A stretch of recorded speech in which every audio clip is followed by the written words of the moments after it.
ನನ್ನ ಅಣ್ಣನ ಬಗ್ಗೆ ಏನು ಅಂತ ಕೇಳಿದ್ದೀರಿ. ನಿಮ್ಮ ಅಣ್ಣನ ಬಗ್ಗೆ ನಂದು ಪ್ರಸ್ತಾಪ ಇಲ್ಲ. ರಾಹುಲ್ ಖರ್ಗೆ ನಿಮ್ಮ ಅಣ್ಣನ ಬಗ್ಗೆ ನಾನು ಪ್ರಸ್ತಾಪ ಮಾಡೋದಿಲ್ಲ. ಯಾಕೆ ಅಂತಂದರೆ is highly educated, is not like you. ಅವರು ಚೆನ್ನಾಗಿ ಓದ್ಕೊಂಡಿರೋರು, ಅವರು ರಾಜಕಾರಣಕ್ಕೆ ಬರಲಿಲ್ಲ.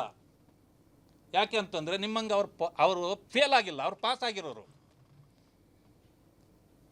IRS ಆಗಿದ್ದರು, ಅವರು ಕೆಲಸ ಮಾಡಿದ್ದಾರೆ. ಅವರ ಬಗ್ಗೆ ಈಗಲೂ ನನಗೆ ಗೌರವ ಇದೆ. ಇಂಥ ಯಾವುದರಲ್ಲಿ ಗೋಜಲಲ್ಲಿ ಬರಲ್ಲ. ಅವರೇನು ಮಾಡ್ತಾರೆ ಮಾಡಲಿ, ಅವ್ರ ಹೆಸರಿನಲ್ಲಿ ಆಗಿದ್ದರೆ ನನಗೇನಿಲ್ಲ. ನೀವು ಆ ಟ್ರಸ್ಟಲ್ಲಿ ಇದ್ದೀರಿ, ನಿಮ್ಮ ಹೆಸರು ಬಂದಿದೆ. ಖರ್ಗೆ ಅವರು ವಿರೋಧ ಪಕ್ಷದ ನಾಯಕರು, ಅವರ ಹೆಸರು ಬಂದಿದೆ. AICC ಅಧ್ಯಕ್ಷರು. ಇಲ್ಲಂತಂದರೆ ಯಾರು ಬರ್ತಿದ್ರು? ಅಧಿಕಾರ ಸ್ಥಾನದಲ್ಲಿರೋರು ತಗೊಂಡಾಗ ಬರ್ತದೆ.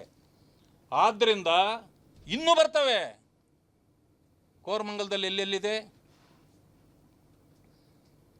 ಯಲಂಕದಲ್ಲಿ ಎಲ್ಲೆಲ್ಲಿ ತಗೊಂಡಿದ್ದಾರೆ, ಬೆಂಗಳೂರಲ್ಲಿ ಇನ್ನೂ ಎಲ್ಲೆಲ್ಲಿದೆ, ಗುಲ್ಬರ್ಗದಲ್ಲಿ ಎಲ್ಲೆಲ್ಲಿದೆ.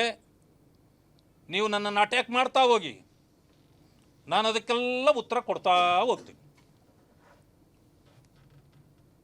ಡೆಲ್ಲಿವರೆಗೂ ತಗೊಂಡೋಗ್ತೀನಿ. ಇದು ಅಷ್ಟು ಈಸಿಯಾಗಿ ಬಿಡ್ತೀನಿ ಅಂತ ನೀವೇನು ತಿಳ್ಕೊಬೇಡಿ. ಪರ್ಸನಲ್ ಅಟ್ಯಾಕನ್ನು ಮೊದಲು ಬಿಡಿ. ನನ್ನ ಜವಾಬ್ದಾರಿಯನ್ನು ಮಾಡೋದು ನನ್ನ ಕರ್ತವ್ಯ, ನಿಮ್ಮ ಜವಾಬ್ದಾರಿ ಮಾಡೋದು ನಿಮ್ಮ ಕರ್ತವ್ಯ. ನೀವು ಮಾಡ್ತಾ ಹೋಗಿ. ಸರ್ಕಾರದಲ್ಲಿದ್ದೀರಿ. ಅವರಿಗೆ ಕಿವಿ ಮಾತು ಹೇಳಲಿಕ್ಕೆ ಬಯಸ್ತೀನಿ ಅಷ್ಟೇ. ನನ್ನ ಡಿಮ್ಯಾಂಡ್ ಇರ್ತಕ್ಕಂಥದ್ದು, ಈ ಶುಡ್ ಗೋ.